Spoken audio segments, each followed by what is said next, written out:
Continuamos en Noticias a las 6 a.m. Revisamos ahora los periódicos de circulación nacional. Vamos a iniciar con el diario Prensa Libre. SAT y Finanzas ajustan plan fiscal, gobierno baja meta tributaria. Déficit presupuestario sube a 1.275 millones de quetzales. En la foto de portada, malestar de vecinos, familias que viven en albergues temporales no aceptan la propuesta de la comuna de Misco de aplazar otro año su traslado a un lugar definitivo y amenazan con retornar al área de riesgo en el Cerro Alush. Pero vamos a hablar del titular, y es que son de las cuestiones que tiene que ir enderezando el gobierno en el camino. Esto es algo que se anunció hasta la saciedad cuando el Congreso de la República se proponía a aprobar este paquetazo fiscal, esta ley de actualización tributaria. Ahí los resultados: ha caído la carga tributaria en el primer cuatrimestre de este 2013 y por eso, tal como dice el titular de Prensa Libre, gobierno baja meta tributaria. Vamos a la página 3, y es que se dice en la nota que fijan ingresos en 49.000 millones de quetzales. SAT, la Superintendencia de Administración Tributaria, y el Ministerio de Finanzas Públicas ajustan meta de recaudación. Brecha fiscal alcanzaría los 1.275 millones de quetzales según las nuevas previsiones. El Ejecutivo, junto con la SAT, ha hecho este ajuste en cuanto a la proyección de cuánto se va a recaudar por concepto de impuestos. Y vaya que han hecho un ajuste tremendo. Imagínense ustedes, en el presupuesto, en el proyecto de ingresos y egresos del Estado para este 2013, se había calculado ingresos vía impuestos 66.985 millones de quetzales. De esta cifra que se había proyectado de 66.900 millones de quetzales, el gobierno lo ha bajado y se ha replanteado la recaudación para este 2013 en 49.100 millones de quetzales. Vaya que es un monto para nada minúsculo, lo que nos habla que el Ejecutivo, las arcas del Ejecutivo, pues tendrán un gran hoyo fiscal, un déficit. Estamos hablando de un déficit, una brecha fiscal de 1.275 millones de quetzales. Esto aterricémoslo al presupuesto personal, a la economía familiar. Usted se trazó en 2013 que iba a tener un ingreso en su hogar de tanto, y empezó a hacer proyecciones. Bueno, voy a comprar un auto, me voy a meter a una deuda, el enganche de una casa, y resulta que cuando usted va viendo sus proyecciones, los ingresos en 2013, pues no está ingresando a su hogar lo que usted había previsto, y tiene que recortar lo planteado.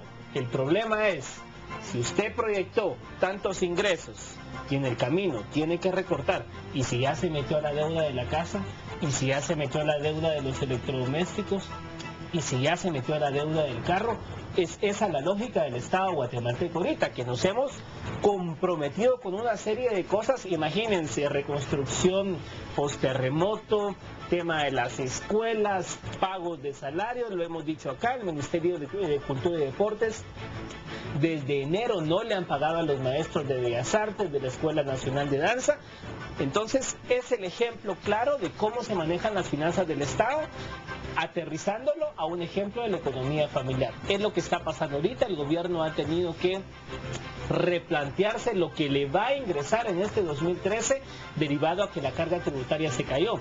Y esto se anunció, fue algo que académicos, estudiosos en el tema de impuestos, le advirtieron al gobierno.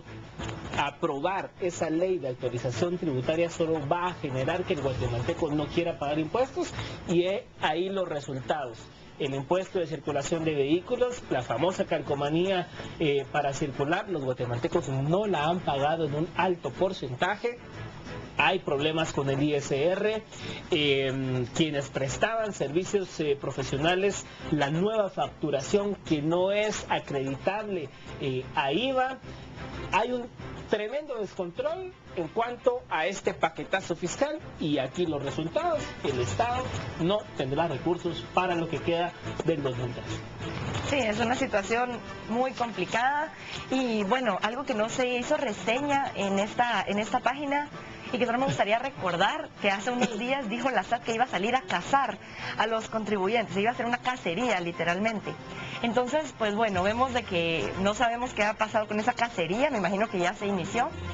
De igual manera vemos de que lo que hicieron a pesar de la cacería es bajar lo que se espera recaudar. Esto pues bueno, ya saben que aunque hagan la cacería o hagan lo que hagan, difícilmente van a llegar a lo que se había propuesto al inicio.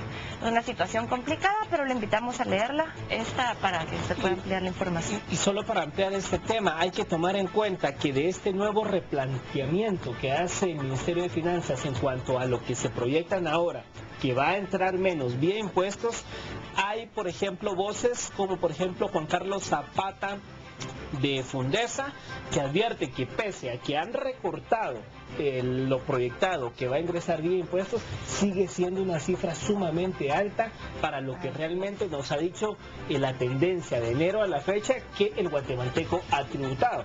Y no es que estemos diciendo que estamos evadiendo responsabilidades, es que la Corte de Constitucionalidad aún todavía no ha dicho qué va a pasar con el impuesto de circulación de vehículos, no ha dicho si el ISR se va a quedar escalonado tal y como la SAT lo ha establecido en pagos trimestrales o según el régimen que cada quien haya optado.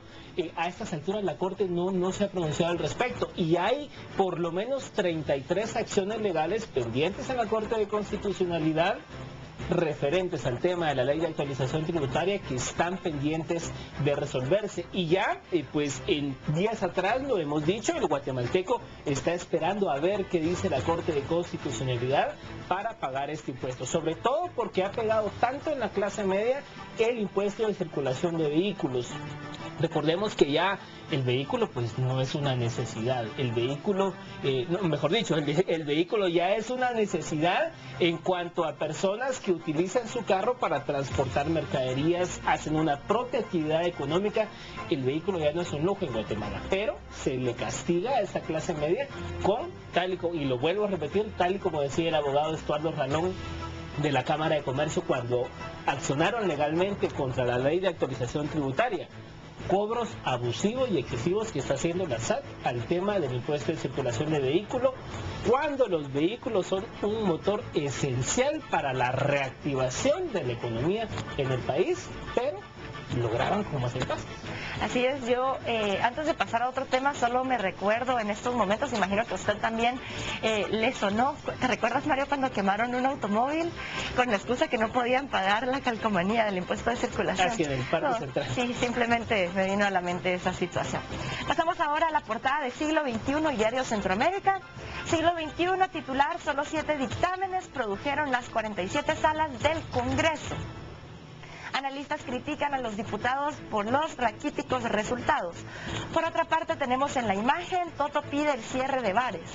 Padres de familia, estudiantes y pobladores de 44 cantones de Totonicapán exigen a Gobernación el cierre de cantinas y lugares donde se expende licor, porque según un estudio, esta es la causa del 82% de la violencia intrafamiliar. Por otra parte, en Diario Centroamérica entregan 345 casas nuevas. Binomio presidencial dio llaves a familias del área rural. La vicepresidenta Roxana Valdetti entregó 326 viviendas en Sololá y el presidente Otto Pérez Molina 19 en San Marcos. Vamos a ampliar esta información en Diario Centroamérica, página 3,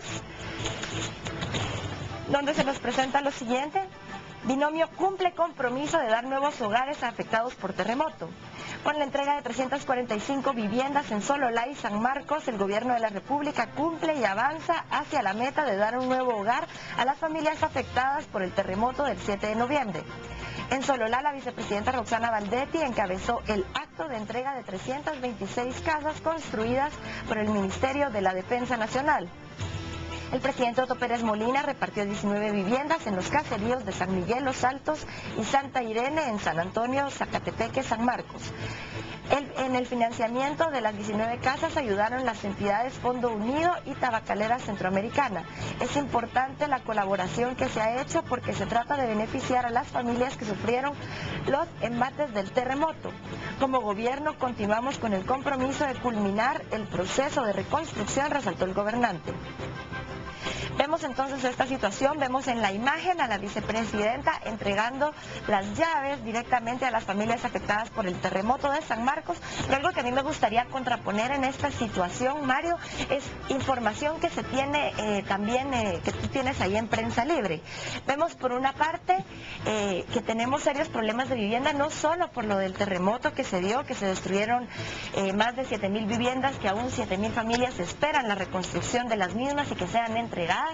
Por el momento se encontraron en albergues temporales, pero decidieron retirarse de ahí con amigos o familiares, y pues ya se está iniciando la temporada lluviosa. Se espera que no sea una temporada lluviosa muy copiosa, pero de igual manera se corre el riesgo que se tengan que volver a abrir albergues temporales y ya sumarlo a esta situación de las 7.000 viviendas. A esta situación del 7 de noviembre me gustaría unir la información que está también en Prensa Libre, que tú mencionabas en la imagen de portada, donde también los vecinos de Misco, pero esto es por otra situación, que ellos estaban en riesgo, se les mandó a albergues temporales en lo que se construían unas viviendas y enviarlos a vivir ahí. Ellos por el momento están decidiendo, están buscando la manera de regresar a sus antiguos hogares, aunque estén en riesgo, porque por el momento les dijeron que tienen que esperar un año más en albergues temporales para que les puedan ser entregadas sus nuevos hogares, sus nuevas viviendas, y ellos tienen miedo que en esta temporada lluviosa esos albergues sean de alto riesgo y que ellos corran con sus familias peligro dentro de esos albergues. Entonces, pues esta información está tanto en Prensa Libre como la entrega de viviendas, que es del 7 de noviembre, en el diario Centroamérica, en la página 3, pues usted tiene la oportunidad de leer ambas noticias y contraponerlas. Sí, al final esto nos evoca al serio problema de vivienda que hay en Guatemala, el déficit habitacional. Se habla siempre de esta cifra, que hay un déficit habitacional de 1.300.000 viviendas. El tema es que en sí, al problema de tener un hogar digno, una vivienda, por factores de pobreza, factores de acceso a no acceso a crédito, se suman estos problemas post-terremoto, los problemas post-tormentas y los problemas, por ejemplo, el que hacías mención, en el caso de Misco, de gente que se ubica en sectores de alto riesgo. Entonces, hay que ver que el Estado debiese planificar una política pública donde no solo tome en cuenta el factor pobreza, el factor condición social, sino que todos estos elementos que pareciera van confabulándose y alineándose para que la situación de la vivienda pues sea una cuestión cuesta arriba para el guatemalteco, porque hablamos que los efectos del cambio climático, entiéndase, tormentas, lluvias, hoy hay un gran sol, mañana cae una tempestad, miles de familias se quedan absolutamente sin nada, otras que se ubican en áreas de riesgo, como son los vecinos de Misco, que no los han logrado reubicar, que estaban en el Cerro Luis. Son factores que el Estado debe de tomar en cuenta y atender, pero no se vislumbra tampoco que haya una respuesta pronta y efectiva a todos estos factores que están provocando que el tema, si ya de por sí el tema de la vivienda es un tema que afecta a millones de guatemaltecos, estos asuntos pues como que van cerrando más el problema, hasta que vemos miles de familias al sol de hoy en el occidente del país siguen en albergues. No, y el problema en esta situación es que ellos fueron trasladados a un albergue temporal porque corrían riesgo, y ellos tienen miedo que en la temporada lluviosa estos albergues sean riesgo, especialmente, valga la redundancia, para sus familias. O sea, los sacan de un lugar porque corrían peligro y también están corriendo riesgo en el nuevo lugar donde están instalados y tienen que esperar un año más para pasar a un lugar seguro. Entonces esto obviamente causa serios problemas en muchos, en los seres humanos, pero en muchas instancias, no solo a nivel físico. Bueno, ¿qué vamos a hacer? No, esto puede causar, por supuesto, a nivel físico enfermedades en las vías respiratorias, estar en un albergue que no tenga las condiciones adecuadas en la época lluviosa, pero también imagínate a nivel emocional, causa serios problemas.